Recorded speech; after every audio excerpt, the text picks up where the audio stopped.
What's up, everybody? Today I'm going to talk about our C-sharp blues scale. Welcome to Sharp Keys, by the way. So there's a lot to cover. It's pretty complex. It's not hard, but there's just a lot of ways to negotiate the break on the saxophone, or just getting around this front key, getting over and above that G around that front key area. So let's get started. So the first thing I want to do is show you what would be a traditional way of approaching the palm keys, or the high E and F sharp going into G and then G sharp. So before I even play the entire scale for you, I'll just show you this real quick. So normally you would play your palm E and then the palm F sharp. So after you get to your palm F sharp, just like I showed you before, the G that I would use, since we already have our F sharp key down, would be go to straight to B natural and keep holding the high F sharp key down in order to play G. And then to play G sharp, normally I would play 1, 2, 3 that I showed you before. That's 1, 2, 3 with the side C in order to play G sharp. And then to play B natural, I would play the C and the E flat key together. You can leave the E flat key off, but I like to add it in order to dial the pitch in, since I'm already on this G type fingering with the side C in order to play G sharp.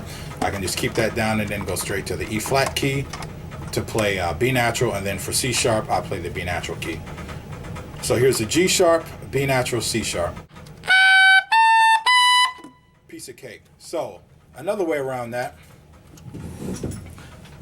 instead of going to our palm F sharp, which would be just like F with the high F sharp key, there's F sharp that I showed you before. I think it was in the G lesson or something like that, but I'm gonna go over it again, which is exactly like bis B flat.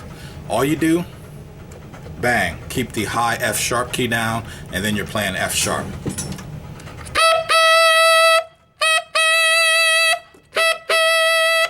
So that's another way to play F sharp, and that makes it really easy to go to the G. All you do is just lift off of the bis key, and then the G sharp. You can do the 1, 2, 3 and the side C, and then the B natural and the C sharp that I just showed you. So if we're on our front E, then from this position I would go to the front F with the high F sharp key, lifting the 2 key in order to play G. So you got your front key, leave the high F sharp key down for that in order to play G, and then I would go to my 1, 2, 3 and side C in order to play G sharp. Or you could even, since you have your 5 finger playing the high F sharp key, you can go to 6. You can go to 6 with the 2 and 3 in order to play G sharp or A flat, like I showed you in that F blues scale that we did. And then from there to our B natural, which is the C and the E flat key together, to the C sharp. So there's another way that you can do that.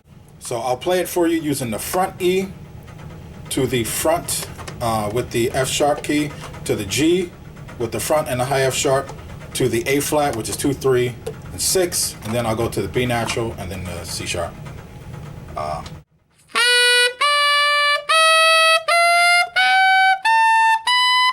So it lays like right in its zone. You're not doing a whole lot of different stuff with your hands in order to play that scale.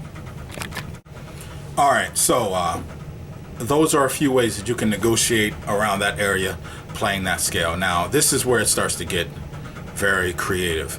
I'm going to go more into it when we talk about our E scale, but I want to show you a different fingering for E, because I'm always trying to find a way to stay off of the palm keys. I don't particularly like the way they sound. And when I want the palm key sound, I usually overdo it just to bring out that kind of empty top of the horn kind of thin sound. But most cases I'm trying to find a way around it. So I'll show you this D real quick. The D natural, I know this is the C sharp, but I'll just show you this real quick. In order to play D, you can use your flute F sharp fingering. If you're a doubler, you play flute, you know what I'm talking about. If not, it's 1, 2, 3 and the 6 key. This is the way you play F sharp on flute. If you do that, you overblow it, you can get a really solid D. Now for E natural, which we're going to use in this case, it's the flute F sharp fingering, and you add the high F sharp key, and you can add the low C key. So here's a C sharp to E using various fingerings. That's the palm E, here's the front E,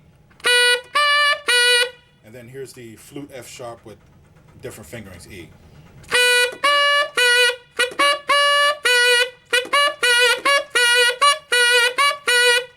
So, I'll show you another E. I'll get to this one later when we do our E, but since it's in this scale. Another way that I do it is if you've been practicing your overtones, if you go up the horn, once you get to E flat and you start overblowing it, when you get to the octave above where you would sound the palm E flat, you get a really nice E natural. Like as you go up the horn when you're playing your overtones, as you already know, the intonation starts to get really strange, and we can use that to our advantage. Just like I said before, any kind of noise this thing can make, use it to your advantage and take advantage of it as best you can. I mean, it's going to be something that you can associate with your sound and helping you to develop that. So, long story short, we can play our E flat and overblow the E flat fingering in order to play E natural. Sounds like this.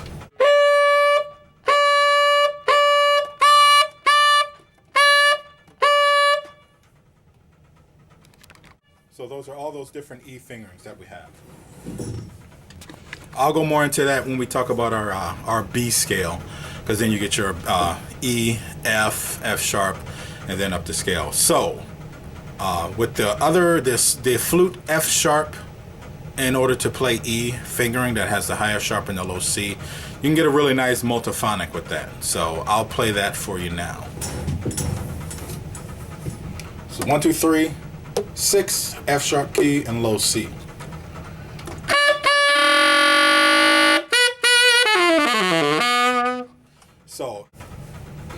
So when we use this fingering for E, 1, 2, 3, 6, add high F sharp key and low C, we can manipulate the sound of that multiphonic by raising or lowering this low C key, or the C sharp, or the low B flat key.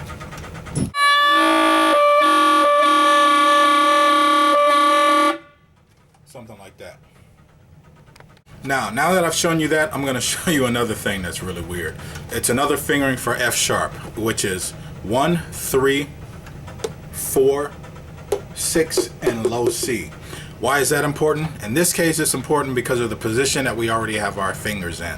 So we have our 1, 2, 3, 6, low C, and high F sharp key. So going to the other F sharp that I just showed you, we just lift the high F sharp key, add the 4 key, and lift the 2 key. So we can go from E to F sharp using a multiphonic if we choose to do that, or we can use this really full fingering that's different from the palm, how the palm sounds real weak, and then we can go to another full sounding fingering, which is the F sharp, instead of going to that F sharp, or even going to the bis fingering with the high F sharp key. So sounds like this, from the E to the new F sharp.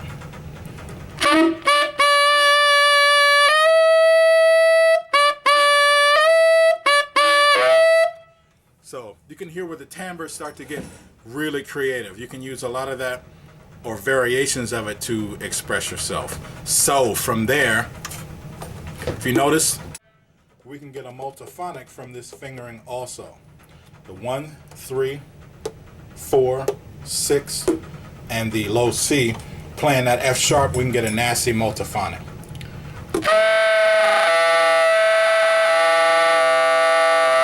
Like one of the nastiest, as you can see. And if we lift this 6 key, we can go back and forth between like alternating multiphonics, and that's going to set us up to use the side F sharp key in order to get to our G. And we can still keep it nasty, and then we can go to our G sharp. And in fact, instead of using the G sharp I was going to show you, let's do the other one from the F blues scale that I showed you, which is 2, 3, and 6.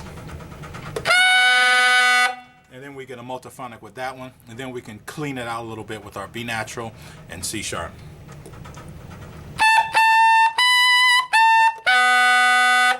So there's another multiphonic that I want to show you with this scale. I know I'm just giving you a bunch of information, and at the end of it, I'll play it up the other octave from the Altissimo C-sharp to the double Altissimo C-sharp.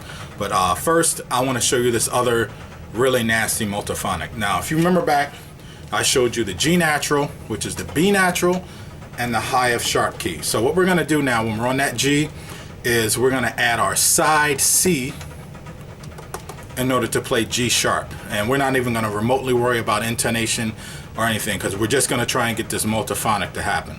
So we're going to alternate between the B natural high F sharp key in order to play G, and then we're going to add and release the side C key to get this multiphonic to happen. Now what we wanted to do is cause the G natural to split also. So sounds like this.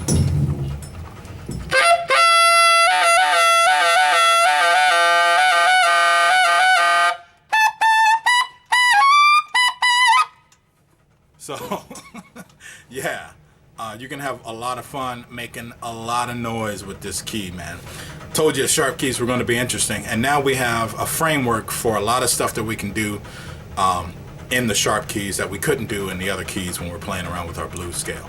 So I think that's just about everything that I wanted to show you, just in negotiating around that the break of the saxophone. So I'm going to tell you what the fingerings are that I use to play the C-sharp, the Altissimo C-sharp, to the double Altissimo C-sharp, and then I'll play it for you, because the rest of it is really simple. Dialing in all that other stuff, that's where the work is. So let's get started. So as I just played, I used a B natural in order to play C-sharp. I use 4. You can use either 4, 5, or 6, or some combination in order to play E natural. Now I talked about E natural in one of the other lessons before, because the E natural Altissimo fingering is actually just this bis key, but it's very impractical to play it with the left hand. So with the right hand, you can press that key down and play your E natural. So that's what I use for E natural. So F sharp, I play the palm D, 3, and the high E. In order to play G, I play 2 and 3. In order to play G sharp, I play 3. And then in order to play B natural, I play the same one that I played an octave below, making sure that I have the C key down this time. So it's the C and the E flat key together. And then in order to play C sharp, I play the B natural with the side C. With C natural, as I've shown you before, you can play with just the front key, or you can play with just the B natural key, and then to play C sharp with the front key, you would add the high F sharp key, or if you're playing it with the B natural key, you can add the side C key.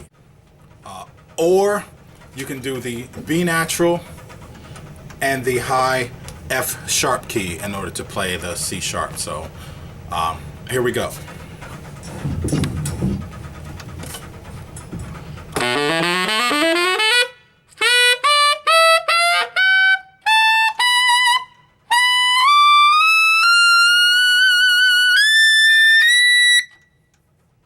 Child could do it. So with that being said, this video is probably going to have a lot of edits in it, because I've gone through a bunch of stuff, and I want to keep them relatively short, between 5 and 10 minutes for all of them. I know the C and the G were pretty long, but I wanted to cover a lot of stuff. And this one, since we're introducing a lot of stuff, it's probably going to be a bit long, so if you see a lot of cuts and edits, sorry. But stay tuned. Next time we're gonna go through our F sharp, and then, which is concert E. That's a good one if you're playing with a lot of guitar players. And then we'll finish it out, and the last one will be our A, which is concert G. And thanks for tuning in. See ya!